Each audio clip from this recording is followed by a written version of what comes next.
Good day, this is the Bard Monk. I'm going to give you another example of house clearing.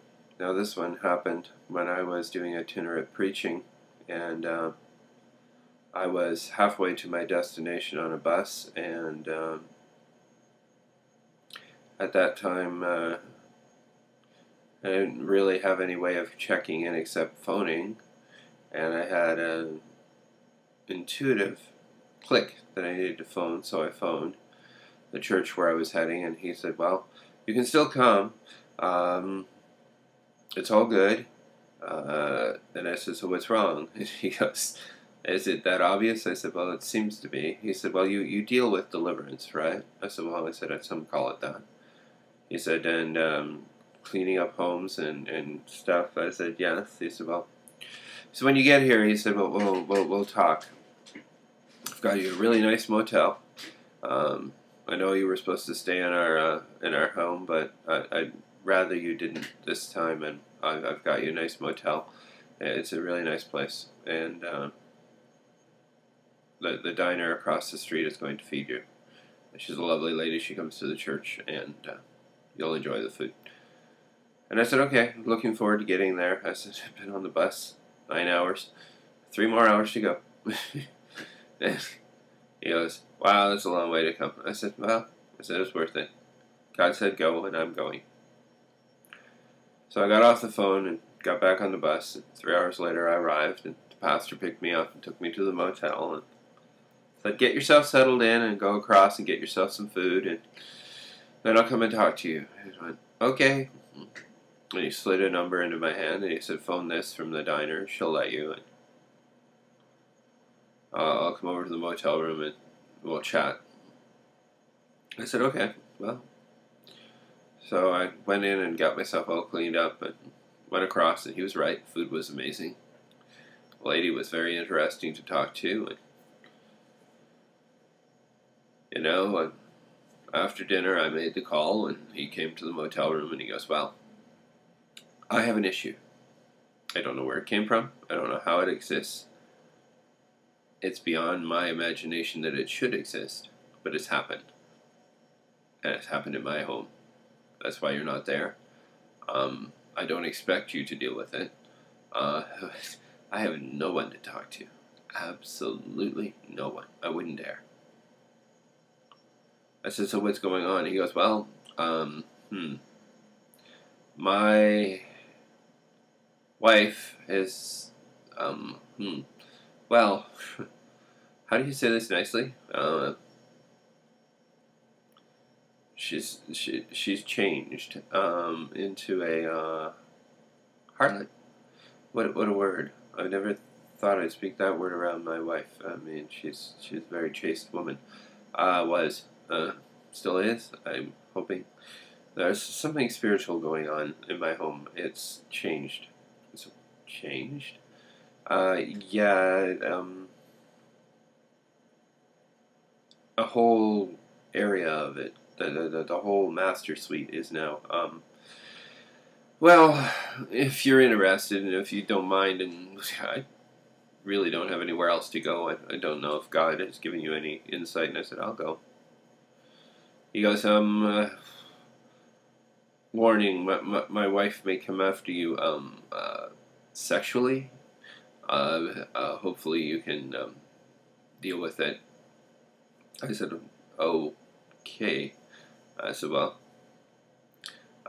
we'll go and check this out. And I walked into his house, and there was an obvious smell of cinnamon and cloves, and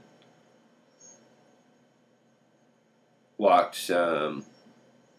through the house, and he had put the kids with the grandma, and they were staying there indefinitely for at least a couple weeks until he had this sorted.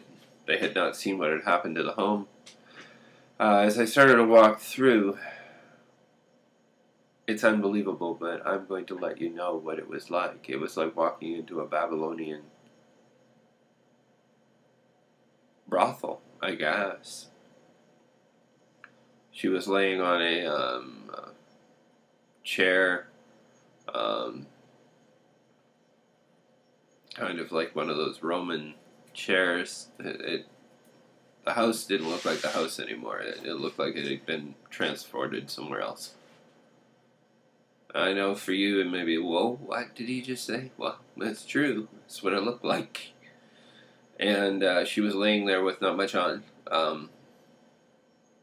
And I immediately had been already warned, so my eyes were already in the mode of closing. That was the last glimpse I had, and she looked at me, and with a very sultry voice, she said, "So how do you want to do it, dear?" And I went, "Oh boy." And he looked at me and he said, you see, I don't know what's happened. Can you help?" And I said, "Yeah." I said, not a problem. I said, "This is going to take a bit of time. I have to figure out why this has occurred and what has happened and what's the catalyst for the event. Because I said, what you're experiencing," I said, and I wouldn't tell most people this, is a dimensional transfer overlay. And he goes, "Abada?" I went, "A dimensional transfer overlay. It means where some part of a different dimension transfers into yours."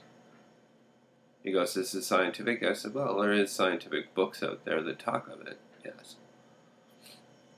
And he goes, so spiritual in nature?" I said, "Very." And I said, "We have to find out what the door was that got this to happen." And I had turned away from her, and she goes, "It's only a few good gold coins." And I go, "So she's also living in that space now." I said, "That's why she's changed." I said, "There is a spirit involved with this. I can see a couple." I said, "They're not major to deal with." I said, "You have the authority. You could actually tell them to leave." I said, "That's not going to change your house back into a house yet." And he goes, "Can it be done?" I said, "Oh yes." I said, "It will all be righted." I said, "God has already said so, and he's showing me how, and we're going to get it done." So we didn't start in that room. We left that room, and she said, "Come back soon, dear." And I was like, "As soon as I have answers." And we went through, and we went around the house with olive oil and salt, and we sealed the home. We brought down something that is very biblical called Mount Carmel, where nothing demonic can move. And we still had activity, so it proved it was dimensional. And that part of the house was actually living in a different dimensional space. Again, I know this is big stuff, but I'm going to explain this as best I can, and it's going to take me a few more moments. So what I'll do here is give you a little bit of a rundown on a dimensional overlay. A dimensional overlay is where, for one reason or another, a dimension that does not exist in this time frame, in this reality, slips into this reality and becomes real, physical. You can put your hands on it and it exists. Usually there has to be some form of activity that causes it to occur. So I will continue this in the next video, and for now, this is the Bard Monk saying have an amazing day, and signing off.